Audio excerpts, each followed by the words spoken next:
Hello and welcome to the El Mocenarian Moment. My name is Aaron Spears. And I'm Brad Hathcock. Welcome back, buddy.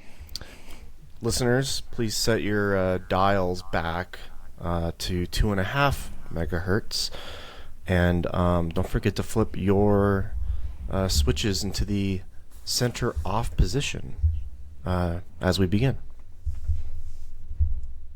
Brad, how are What you? do you? I'm good, man. I was just in Philly for like 10 days visiting my family for my sister's wedding. Uh, it was complete and utter chaos, for sure. I was very busy. I lost like $35 worth of olive oil. Which is kind of like Mm. a weird thing, but like olive oil is pretty expensive to begin with. Mm. This is like specialty olive oil, okay?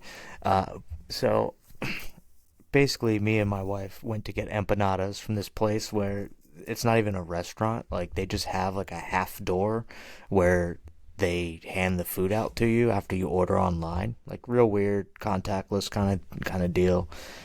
And we sat at this table which doesn't belong to the restaurant, and I put the bag down on the ground like any normal individual, but like an idiot, I forgot to pick it up after I ate my delicious empanadas.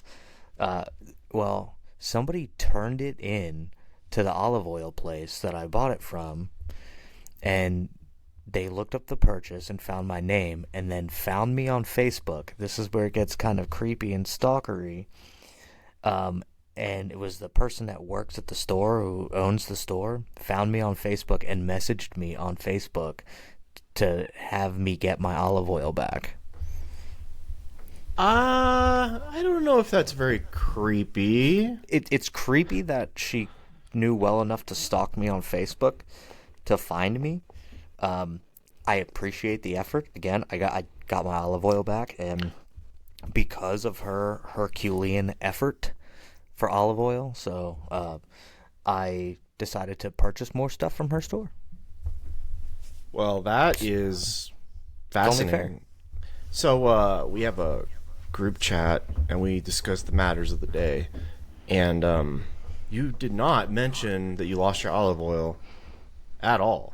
So this is kind of an exclusive story just for the podcast. I know. It's Wow. crazy. It was I had to go back and I had to drive like 40 minutes to go get it. And so I just went and I actually bought more shit the second time. But it's just because she made that effort, right? So if somebody puts in an effort like that, it could be rewarded, you know? Um, Olive oil is one of my favorite things ever, but I only started cooking with it about 5 or 6 years ago. I was so naive, just like a bachelor. You just kind of like eat I whatever was vegetable oil all day. or nothing. I mean, really, Yeah. let's be honest. And so I'm like, oh, Just burning shit in a pan. yeah. I guess there's probably some evidence to watching like Hell's Kitchen and cooking shows like that. And while they're entertaining, you can also just actually learn cooking skills. I am a big fan of like MasterChef, Yeah. and I I take notes away from stuff like that. Like I do. Like last night I cooked dinner for my in-laws. It was my father-in-law's birthday, and I made beef bruschetta. I never fucking heard of beef bruschetta ever in my life. I do like to cook, as you know. I've sent you photos of things that I cook.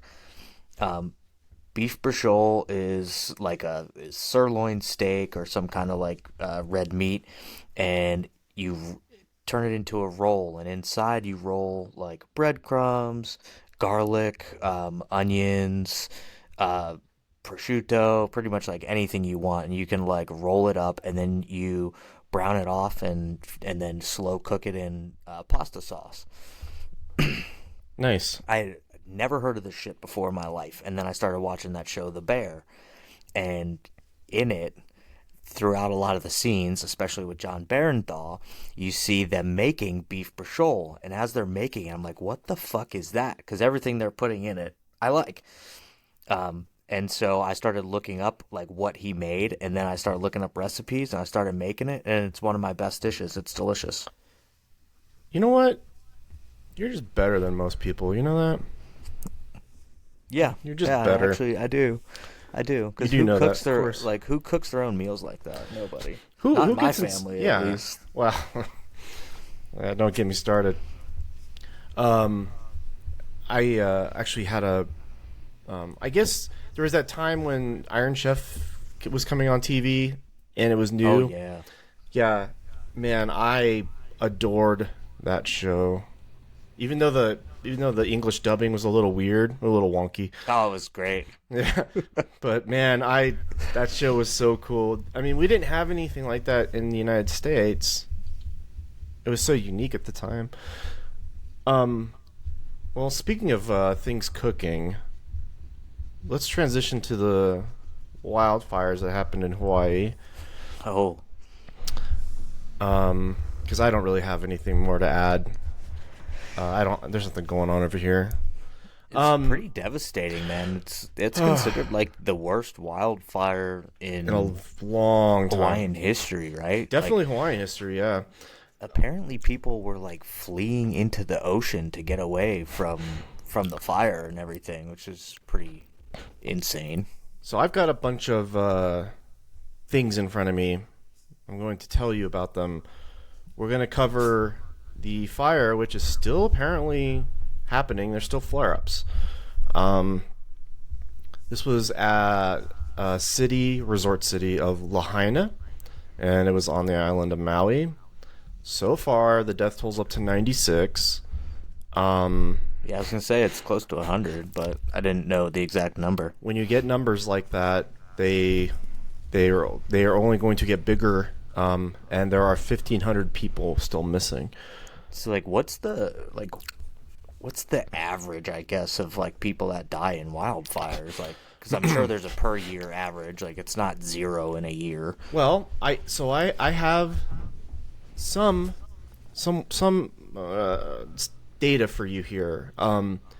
First of all, this is the currently the fifth most deadly wildfire in United States history. Okay.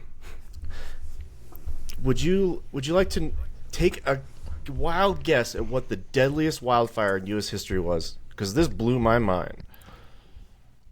It's probably not something in California, which is what the first thing everybody would think of. Right, you're right. Yeah. Interesting. Where is it? Was it Peshtigo, Waco? Wisconsin.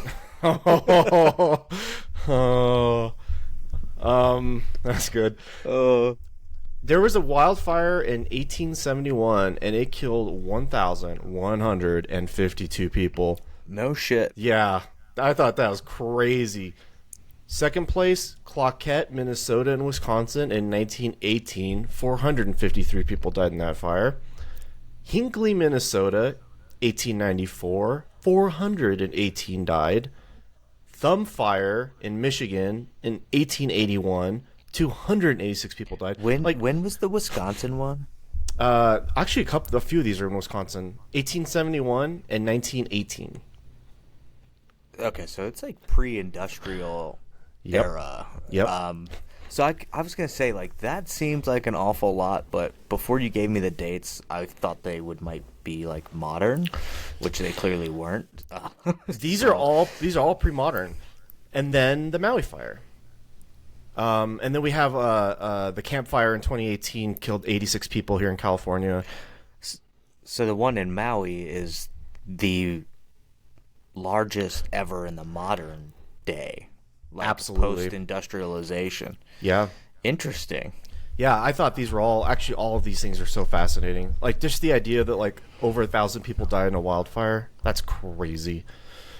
But anyway, so we've got these strong winds that came through mixed with poor, it looks like, electrical infrastructure, and maybe like a downed cable started it because the wind was blowing so bad the cables fell down, and the safeguards in place for stuff like that didn't work, and the fire it went so fast. There's video of it online now. I've heard this about Hawaii, and I've never been there, but that It seems like a really nice place, and I'm sure that the scenery and everything is beautiful, but it's not as nice of a place from like a governmental perspective and infrastructural perspective, obviously, as you would think a resort destination would be. So I learned this through watching, of all things, Dog the Bounty Hunter, because I used to love that show. And you get to look at what Hawaii actually is, and it's not nice. It's actually not nice at all. It looks a lot like downtown LA. Well, that's why the only pictures you see of it are on golf resorts and other shit like that. And I Yeah, was like, wait till they have a fucking volcano explosion. yeah, It's gonna be and way worse. so I like this is only like we can only speculate for right now because there's not really a lot as far as like how this could have possibly happened. But there, I guess, is a like an alarm system, maybe for tsunamis or whatever. But whatever it was, it failed to warn people. They knew that there was going to be a windstorm, and they still didn't prepare for it. They had this system for these cables in place. I guess where if a cable goes down, the system will shut the electricity off, maybe, and that failed. And we know that we just passed an infrastructure package like last year. So Yeah, but I think less than 10% of all of the money in that package actually went towards infrastructure. which again, it doesn't surprise me at all. So there are probably like a lot of reasons to think, for how this could have happened. And then once And it happens, it's wasn't that done. like a $1.7 trillion bill or something? Yeah.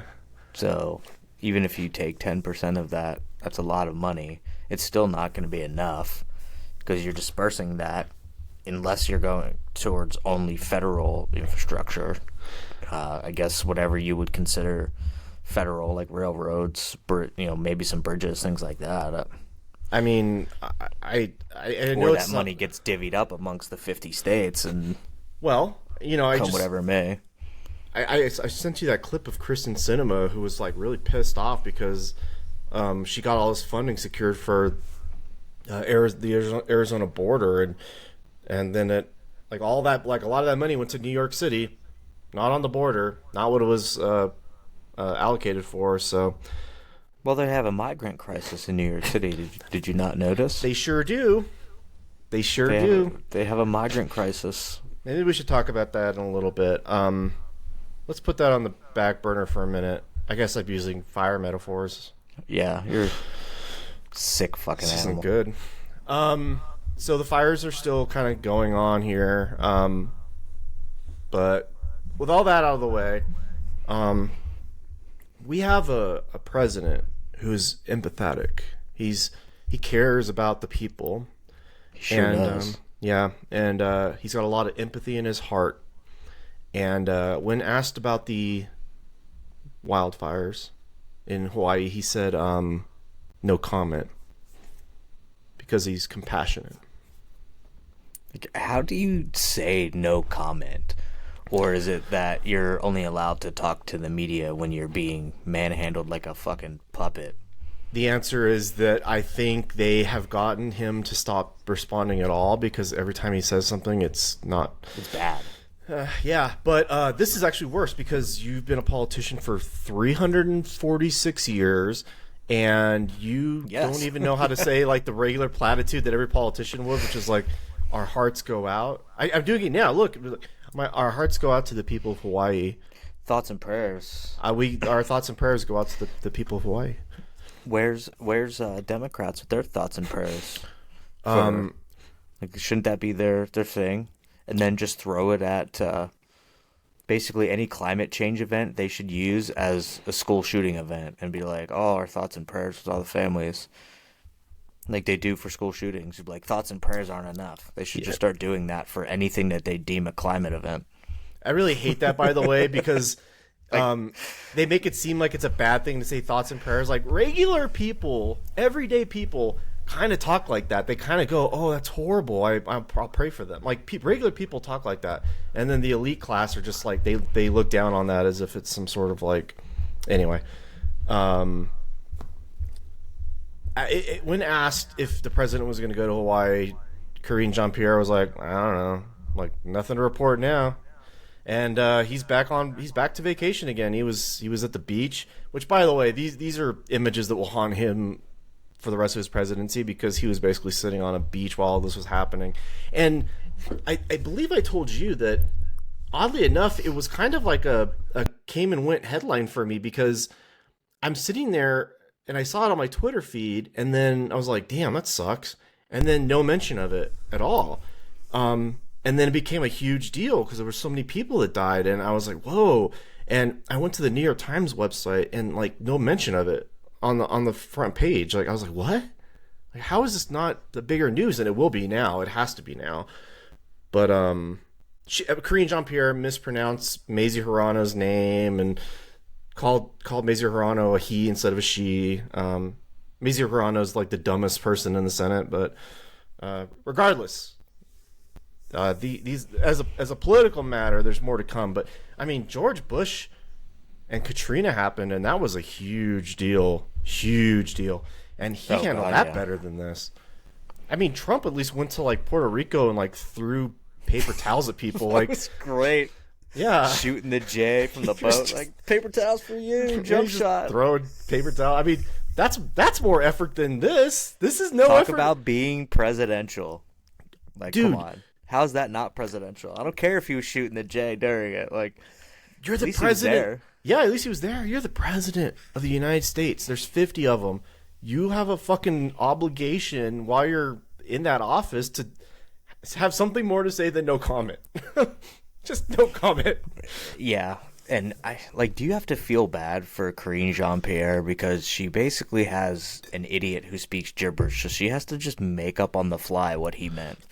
Well, she's Like, also what an he idiot actually that said. speaks gibberish, so Sure. they kind of don't help each other in that way. It's yeah, I don't know. I mean, I got to tell you again, that's why I said Jen Psaki was good at her job because she could freaking lie and spin. She was at least coherent, for Yeah. sure. It's just funny, like they, I think, are passing another $200 billion to go to Ukraine while, obviously Hawaii is burning and the infrastructure in this country is crumbling. And your stupid infrastructure bill is useless. Like, it really hasn't done what you say it's going to do. Now, understandably, these things take time, but I don't know. I don't see great or vast improvement throughout the country, in my opinion. I don't either. I see it locally because, believe it or not, Southern California has been doing wildfire mitigation with the power lines. They are actually doing stuff, which is why I've had my power shut off pretty consistently twice a month for about 6 months while they were doing all this. They were replacing all the transformers and burying the lines, and I was kind of like, where am I at? What country is this? Because California is like notorious for getting anything accomplished. I mean, permitting and environmental regulation, red tape. But I've seen a little bit of it happen in my area. And yeah, I like you just said, I could probably, I'll be flying out to see you at the end of this month, and I guarantee you I'll be disappointed in our airlines and the buildings, and I don't know. Certainly you will be. There's nothing special about it. Pittsburgh Airport it's all right. I mean, I've been to way nicer ones. Like the one in Vegas I thought was like pretty nice. Yeah. The one in Austin, I don't know if it was nice because I had such a poor experience flying home. Like, it was unbelievable. I had to wait in line for like 5.5 hours just to get through TSA. Word on the street is United is actually like the nightmare carrier right now. Like all of their flights are delayed and stuff. Yeah, that's supposed to be pretty bad right now.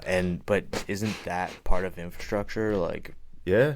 obviously not the airline itself. Like, you can't fault the federal government for the airline being understaffed or poorly staffed for sure. But You give me enough time, I could probably make the case, I'm sure.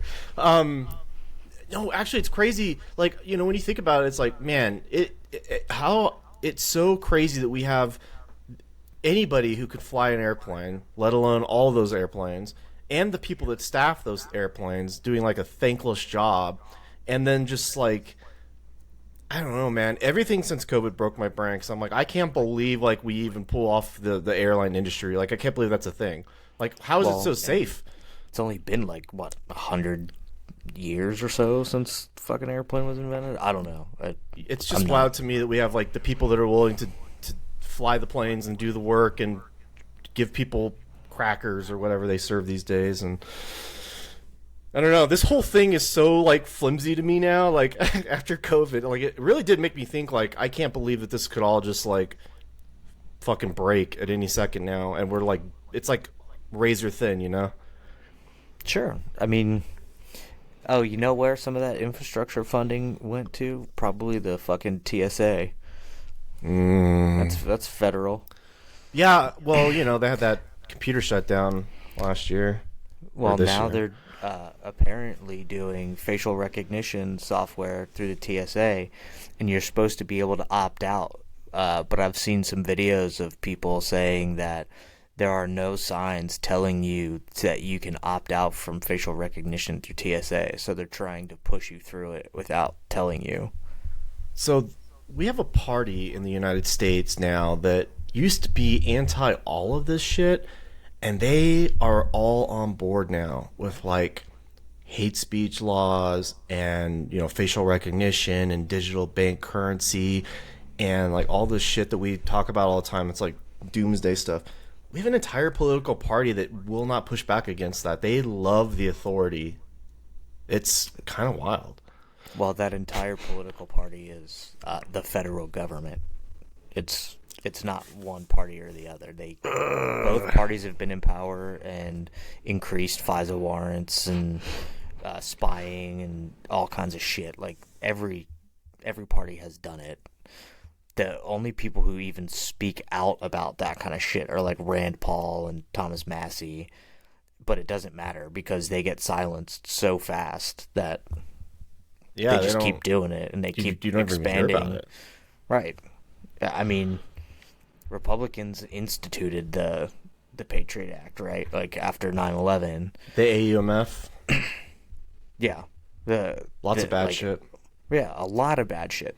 And then you had Obama two He's the one who weaponized the IRS. right. Yeah, And what then was her name? Lewis? you go to Whatever. Trump, so Republican, and it doesn't get any better. And then you're back to Biden, who's a Democrat, and it's not getting any better. It's the federal government. They just believe in these programs, minus a few, like maybe 10 or 20 congressmen like that actually care about it, and that's just not enough. See, that doesn't surprise me. What surprises me is the willingness of regular people to accept it and move on. And I get it; it's hard. You can't just freak out about every little thing, but man, Sure. Well, it's like conservatives supporting that TikTok ban, right? But it wasn't actually a TikTok ban. It was no. basically increasing the ability for social media companies to spy on people. Yeah, Like that's pretty much like, what it was doing. it made me so angry because for once I was like, yes, I want TikTok ban. I personally, Aaron, think that is one of the most pervasive, pernicious pieces of trash that we like ever let anybody have. Like, it's crazy that people even put it on their phones, let alone let their kids use it. And yet, I'm here going like, finally, the government's doing something about this. And then, yeah, you're right to point out that they just all they did was submitted something that's worse. It was like, this isn't. Ugh, it was so disappointing. That's what I mean. Like, I think I could have gotten behind the TikTok ban if they said like, okay, national security, but that's where the bill needed to stop. Was okay. This is banning TikTok. Period. That's it. Or any ByteDance owned whatever entities, like ban their apps. Fine, but you didn't do that. You tried to use that as an opportunity to seize more power. So fuck you. So disappointing. But and now ByteDance goes and scrapes through your DMs, especially if you're a journalist. What do I know? Okay, I want to talk about the migrant thing. Let's talk about that really quick. So, New York City uh, is a sanctuary city, and there you have a Statue of Liberty. I'm told there's something on the Statue of Liberty that talks about bringing people in. They care, and those people down in El Paso, Texas, could not. They're supposed to apparently take the burden of mass migration, and New York City, under the weight of what, 12,000 migrants, has to declare a state of emergency. Would you like to pontificate? Eric Adams is such an idiot.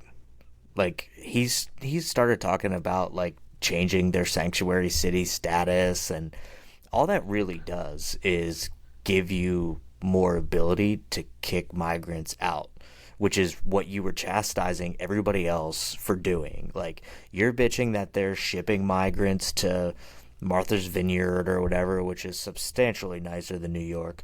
And like you're vilifying them for doing that. And then when you get a wave of them, you're like, you're not going to welcome them with open arms. You're going to declare a state of emergency. You're going to try and peel back your sanctuary city status. Like, everybody loves migrants until they're actually brought to their door. No person, human being, is illegal, Brad. Oh, except for, wait, that's my yard sign. Like, I didn't really mean that. I didn't mean just put them in my backyard. I mean, it's wild to me. I mean, he said today, I need your help to fix this mess at the border so we don't have to have people coming into our community. What people, Eric Adams, or what are you referring to there? I called on the White House. I called in the state. It should not be happening in New York City. Oh, okay. Then right. How are you a sanctuary city? It's. But El Paso's supposed to deal with all. Like, this is New York City. They have the money. Well, it just so happens that all of the border states are generally red states, so they just want Republicans to deal with migrants and illegals and stuff, so that they can use it as a political point. That they do bad things to migrants and all this other stuff, and it's Republicans. You motherfuckers aren't taking them in either. No, I mean, look at that. They were there. They were in Martha's Vineyard for 48 hours. They had them in and out in 48 hours. They could not handle it. They're like, our community can't handle 48 of these people. What? And of course they could. Obama's house could have taken all 48 of them.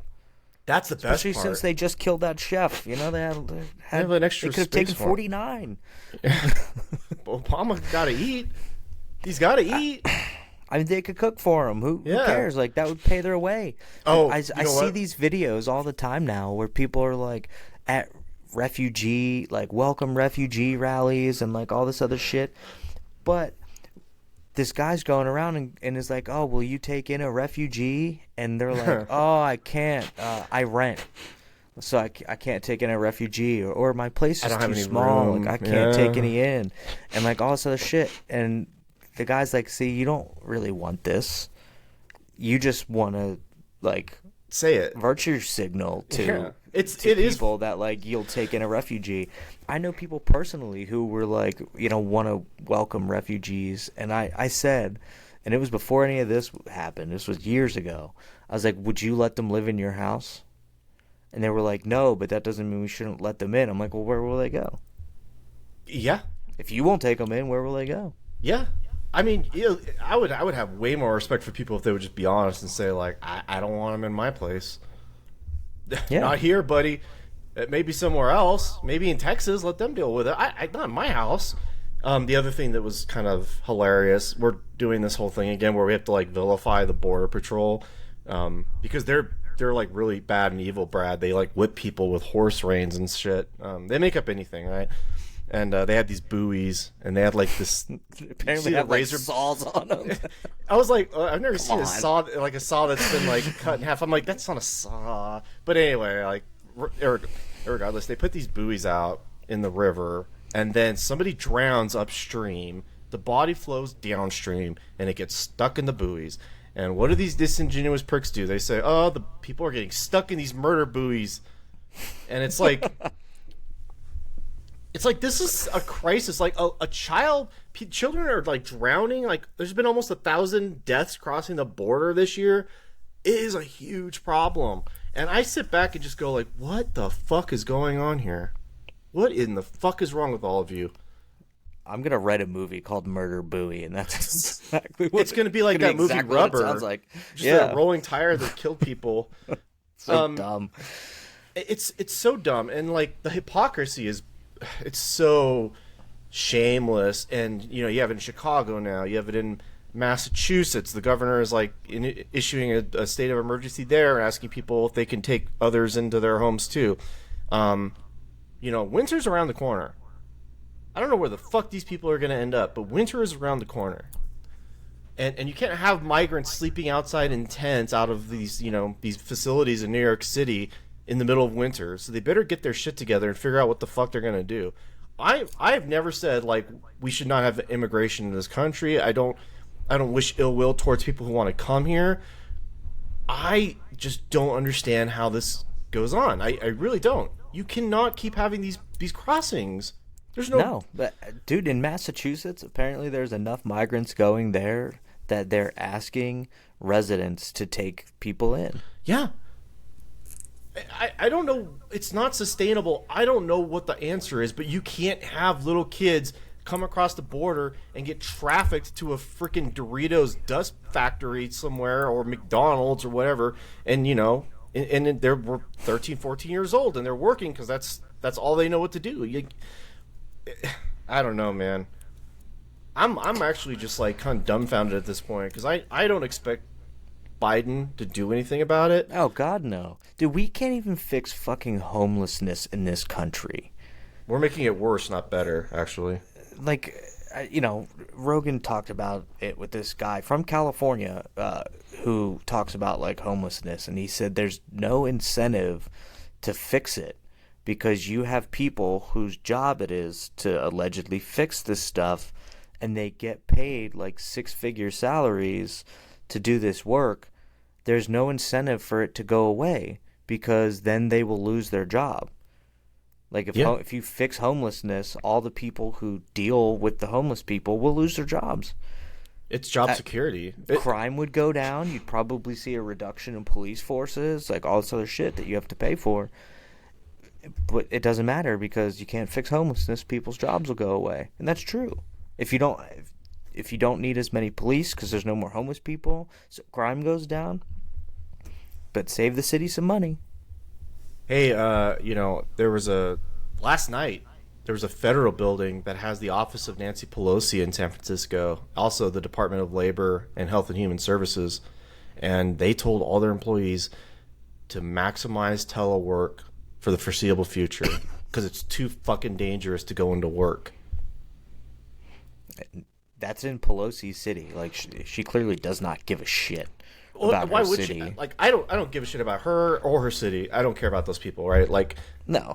San Francisco is like vital to the country in the sense that the innovation. Are your constituents. Like, those are your constituents. Man. You're supposed to take care of your constituents when you're in government like that, and she doesn't care. She's never there. Well, speaking of Rogan, he actually had Mark Andreessen on, the guy who founded, who built Mosaic, the internet web browser, and also Netscape, which I think he still operates. I think you can actually go to Netscape today and see stuff on there still. But he said, and I believe him. He's in there. He works there. I mean, he lives there. He's been there his whole life. People in San Francisco want this. This isn't a bug. It's a feature. They like the chaos in San Francisco. They always have. Now, you and I look at it and go, this is fucking crazy. If you work for the Department of Labor, they're telling you not to go into work because it's too dangerous. But for them, it's like they kind of enjoy it. Now, I think there's a limit to that. There's a limit to the crazy, and I don't think San Francisco's hit the limit yet.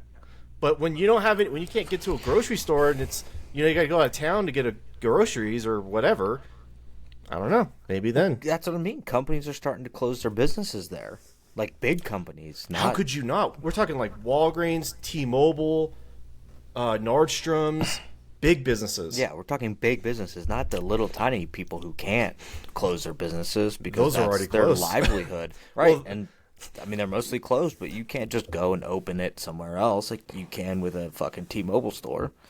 in Oakland, they're telling residents to get one of those air horns if your house is Yeah. breaking into. Yeah, fuck And that. yeah, and there's cameras. There's guys breaking into houses. There's video of it. They're beating up Asian people, which is something. It's happening whether or not you read about it in the news. There's a group of people in this country, Asians, that are the victims of hate crime right now, and they're getting beat up in the streets. Asian And people are getting a lot of hate these days. And they really are. I don't know where it comes from, to be honest with you. I mean, I know some people were like overly racist about the whole COVID thing for sure. But not like That's like that. a thing, but we're a This is couple something years else. like removed from that at this point. So Easy targets. I don't know. it's interesting to see, like not interesting in a good way, obviously, but just No. like why is it happening? Like why all of a sudden is there this like the most hate against Asians since like World War II? And it's happening in liberal cities. It's not happening anywhere else. And also the carjackings in San Francisco. There are people in Oakland and San Francisco that are just breaking into cars, stealing them, joyriding them, crashing them, and walking away. And there's smash and grabs happening. It's pretty interesting. It's pretty wild. Well, just like with Florida, you'll start to see insurance companies pulling out of San Francisco, and then if you're located in like certain area codes, no dice, we're not going to insure you. And that's actually something I've had to reckon with myself. My home insurance, the company I had through Progressive, they said we are done doing business in California because of the wildfires and because of the flooding. The flooding is not obviously nothing you can do about that, but the wildfires you can like actually mitigate that, and we choose not to. And these companies are just like, I'm like, oh, where do I get home insurance now? What do I do? People in San Francisco are going to have to deal with that. Well, that's a big thing, like that pissed me off really about when they talk about climate change and everything. Is they look to California wildfires. Sure, it's hot in California. Like the other day, I think you said it showed it was like 113 degrees or something like that. That's ridiculously hot. But they pretty much stopped wildfire mitigation across like the whole state, didn't they? So, or at least gutted the cost of it. They and won't they let stopped you. controlled burning. So this brush just builds up and then ignites, and it's so dry And that it becomes shit just goes up in unstoppable. flames, right?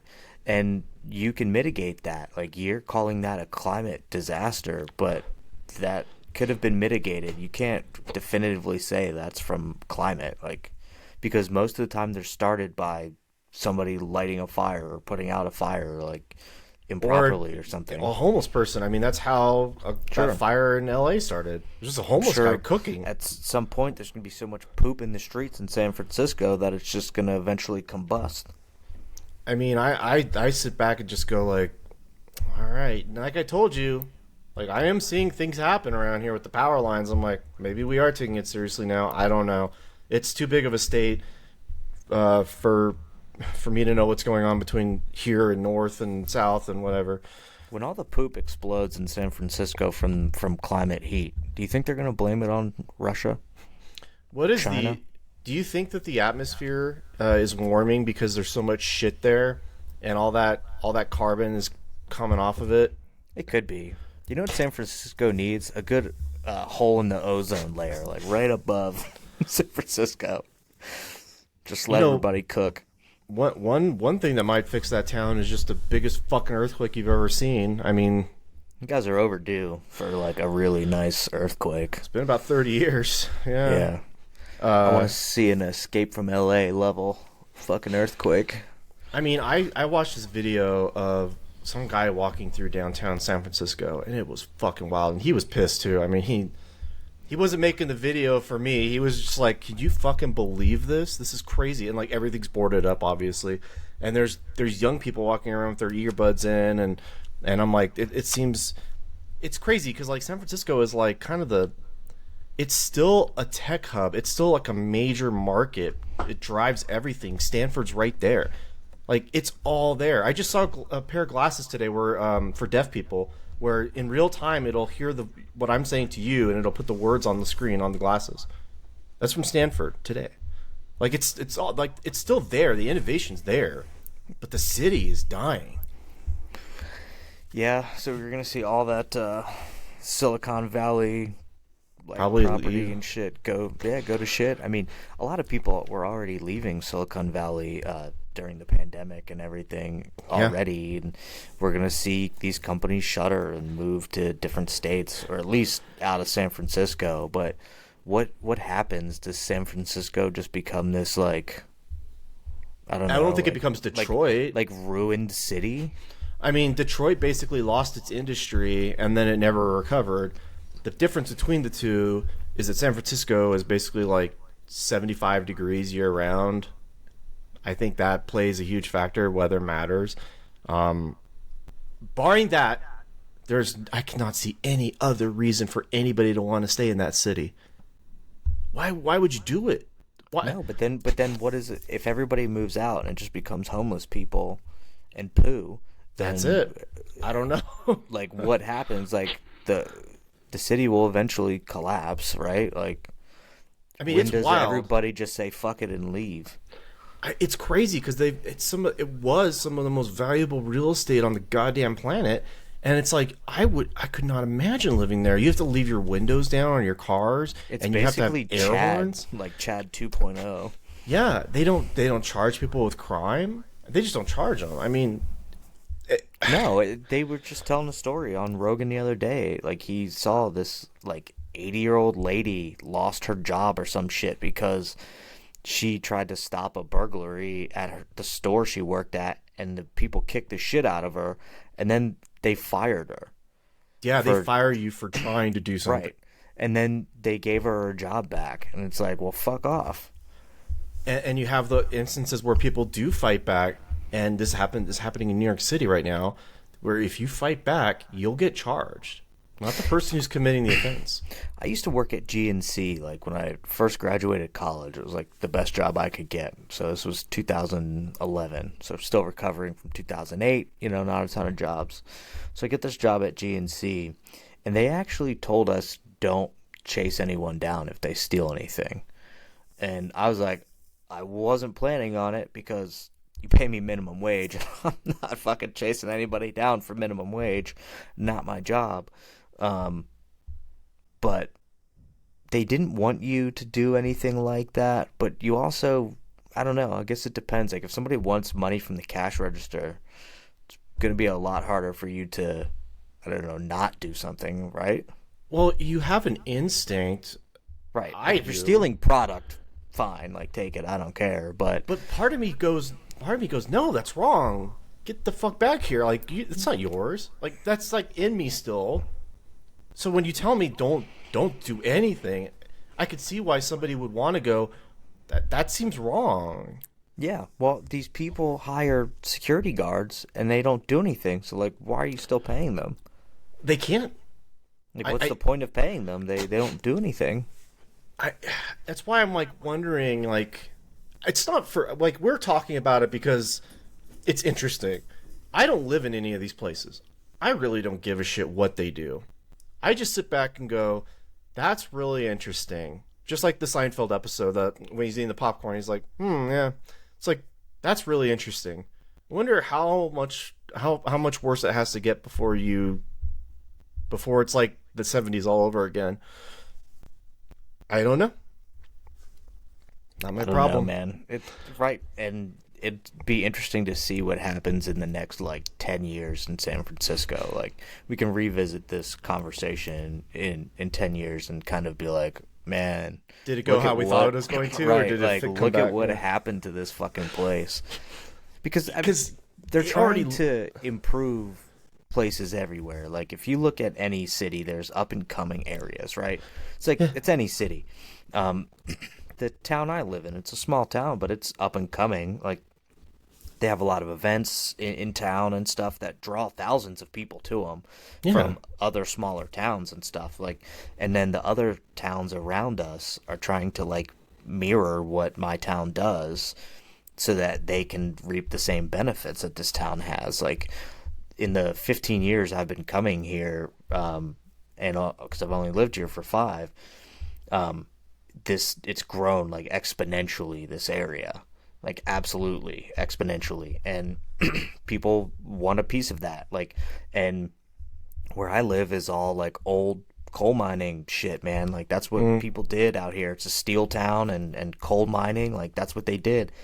And they're starting to revitalize some of these areas. People will call it gentrification. Sure, there's some of that too, but they're really like building a lot and trying to draw people in. I mean, for me, Pittsburgh was considered one of the top 5 fastest growing technology cities in the entire country. Yeah. And, we have big companies here. Like, we really do. Google has an office here, I believe. Amazon was supposed to set up an office here and a bunch of shit. So, it happens, but like, are they going to do that to fucking San Francisco? Probably not. Well, it's there are places that have not erected barriers to growth, and those are, I mean, mostly red states, and that they attract people, and they want that. Your governor just got rid of that occupational license, or no, that was one I wish they would have. It was bachelor's degree requirement for To state work job. for state government, yeah. You if you lower barriers like that, you'll get people to come, and you want that. And so Sure. yeah, and But is California it is like, is it a lower? Would you say it's a lower standard? I wouldn't. I I don't don't know. I think think so. that there's people without bachelor's degrees who are just as smart as people with bachelor's degrees and even master's degrees and stuff. Yeah, we know And one of them. yeah, I mean, I don't think you have to be overly educated. Like I have a master's. Like I'm considered highly educated. I wouldn't consider myself highly educated. Doesn't feel like that to me. I have a bachelor's, and I don't feel that way either. Yeah, like I don't feel like I'm highly educated in any capacity, even though I would be considered highly educated, but it's just not how I would describe myself in that manner. So I don't know, like Let me get back to the San Francisco point real quick then, and mention this to you that California has set up in a way that you wouldn't attract anybody here. I can't believe anybody would ever come here. Like, why would you start a business here? like you It said, seems nice horrible. nice weather. I mean, It's the fucking weather. That's the only thing. And maybe like you need a business, and you need people to run it, and there's people here who can do that. But those people aren't going to stick around. They're leaving. Hollywood's leaving. well, maybe because apparently some people have to sell their homes and shit like that because of the stoppage. Um, like we've talked about, next year for movies is gonna suck. That's why I'm glad I'm on like my journey to watch all these fucking movies for 2023, because next year's class of movies is gonna be terrible. Um, do you think that the migrant crisis is gonna be addressed at all by this administration, or do you think they're just gonna keep ignoring it? They're gonna ignore it because they don't have to do anything about it right now. We're coming up on an election. They don't have to do anything about it right now. They don't. They'll keep hammering it as a talking point from a negative side for Republicans. Republicans will be like, "Oh, it's the border. We got to secure the border." That's going to be a huge talking point for Republicans in the upcoming election, guaranteed. Yeah, but Republicans are going to nominate the guy who said he was going to build a wall and didn't. So, Right. And they'll always have Democrats are that. just going to continue to be like, well, these red states are doing these things wrong. They're putting kids in cages, and you know, It's That one it's was a gonna fun one. right. It's gonna be the same thing. Well, especially when Trump was like, "Who built the cages, Joe?" Yeah, they had those pictures. That was funny. Again, for him being so bad, such a bad actor, He's like charismatic he said shit that was true. and Who, funny. who built the cages, Joe? And sure enough, yeah, the pictures they were using were the ones from the Obama administration. It just, it's just, it sucks because none of this ever gets resolved, and then you're like, well, there's more kids drowning in the river, I guess. Then I guess that's where we're at. That's pretty much how it's gonna stay. Yeah. All right. Since you brought up movies, let's talk about something a little more lighthearted. Have you seen anything recently? Have you played anything? You've been playing Dead Space, I know. I'm stuck in Dead Space right now, on the like final mission. There's just so many enemies. It's and like really low on ammo, so it's tough. I'll beat it, but I just haven't been playing since I just got back. I've been really busy, working in my garden, cleaning my house, stuff like that. Since I was gone for 10 days, so I just haven't been able to play. But I'll beat it. As far as watching stuff, I watched this movie called The Breach. I would not recommend. It was kind of dumb. The monsters at the end, I guess, were kind of like cool. They were like skinned people. It was very interesting. Shit, I just finished watching Twisted Metal on Peacock. What'd you think of that? It was actually decent. I've Quite heard interesting. people say decent. Yeah. I hate Anthony Mackie. I think he's a terrible actor, but the show as a whole worked, in my opinion. It had a lot of cool things in it, like Mr. Slam is in it. He's my Twister favorite. is in it, but I knew she was in you it. don't see his truck. He doesn't have a car in it. He's just a bartender. Like you'll see, but Mr. Slam, Twister, Sweet Tooth is probably the best part of the show. To be honest with you, he's pretty funny actually. I know it's Will Arnett, and then there's an actual person that plays him that's not Will Arnett. He's a wrestler. Yeah.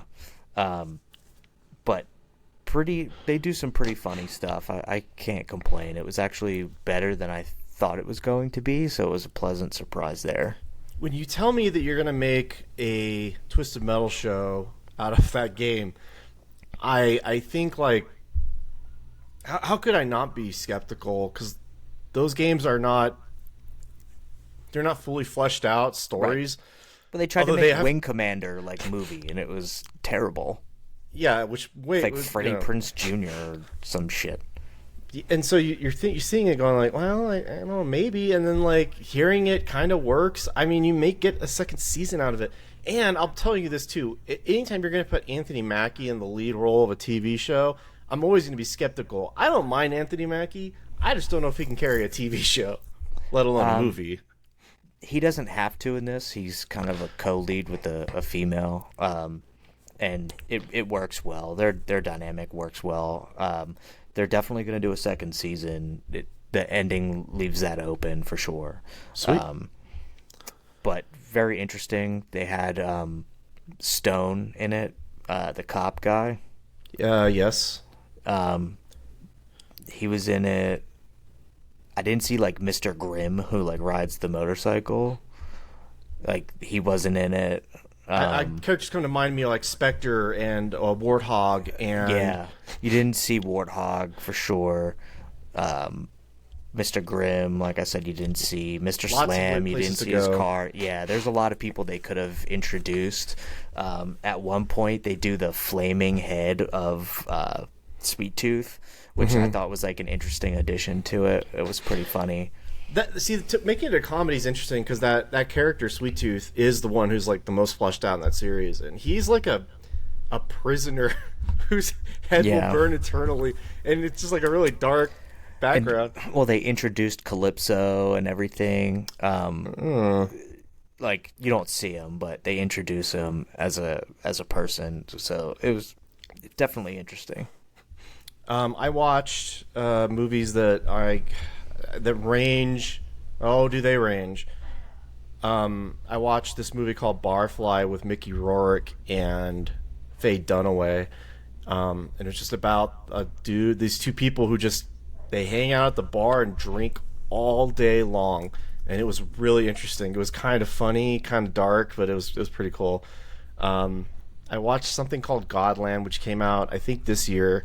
Probably won't be making it on my list of movies, but it's like a Dutch movie about a guy who took the first 8 photographs in Iceland.